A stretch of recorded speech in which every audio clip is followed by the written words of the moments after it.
Alright, so we got a board that got ran into a rock here and smashed in the rail. First thing I'm trying to do here is see if we can pop that fiberglass out, but it didn't work. It doesn't have any memory, and so what we're going to have to do is remove the bad area, fill it with putty, glass over it, ferret in, and then seal it. So pretty straightforward. So right here I am using a utility knife to carefully remove that chunk of broken glass and damaged area. So the glass underneath the foam and glass aren't adhered to each other anymore. So we want to remove that. We want to clean up the area and work our way back along any cracks or any areas that are going to need to be sealed up. So we've got that glass off. The next thing we'll do, we're just checking. We're going to sand around it and get rid of any loose stuff that's not fully adhered, blend in, and create a little lip that we can glass onto later. I'm going to mask off where I don't want to get the resin putty. That's always important. It does tend to get where you don't want it to, so if you mask off, it just makes life a whole lot easier down the road.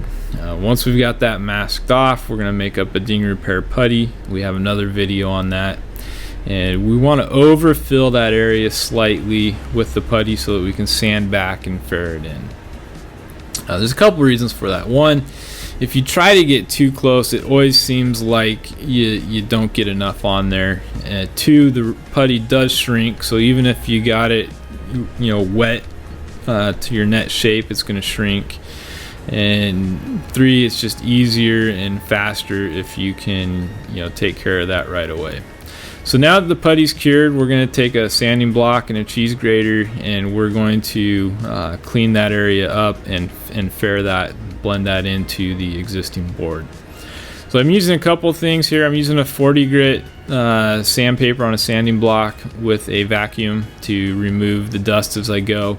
One of the things you want to do is keep that dust out of the sandpaper so it's actually cutting. And then the other tool I was using was a cheese grater or a microplane to help shave that down while the resin was still cheddar cheese state. Once I got that close with those, I'm going to finish it off with a pad here, some 220 grit on that pad, and just kind of blend that in and blend around where my fiberglass patch is going to go. I do want to sand where that patch is going to go so that I get good adhesion. If I don't sand, it won't stick. It'll actually just peel right off. And as you can see here, I've also gone onto the back side, which is actually the deck of the board there. So that fiberglass patch is going to wrap over all that. Again, masking off so that we don't get resin on the board and have to clean up areas that don't need to be cleaned up. So now we laminate on the fabric using some polyester resin. I'm going to do a couple of patches here, so I've got, and they're different sizes so I can feather those in as I sand it.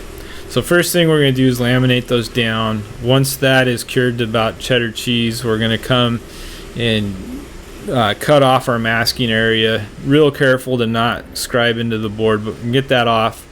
We'll do a little bit of feathering around those edges, and then on this particular board we're going to hot coat or put a fill coat over that patch. And what that is, it's another layer of resin that gives us some resin to sand into and blend that with the rest of the board. So I've got some polyester resin here, some S249A with surface agent in it, and I'm just going over that. And you notice this time I did not mask off. I'm going to kind of feather those edges in, and that way they lay down a little bit better before I sand it. So once that's cured, now we're going to sand, and we're going to blend that patch area into the rest of the board. Typically I'll start with like 120 grit and work up to 220, and on this board it's not a gloss finish, so we can seal it with some Surfboard sealer and then buff that down with the Scotch-Brite pad. So we only really need to go up to maybe 400 grit, maybe 600 if we want to go a little higher. So now we've finished sanded that in, and we're going to put some Surfboard sealer on that and call it good.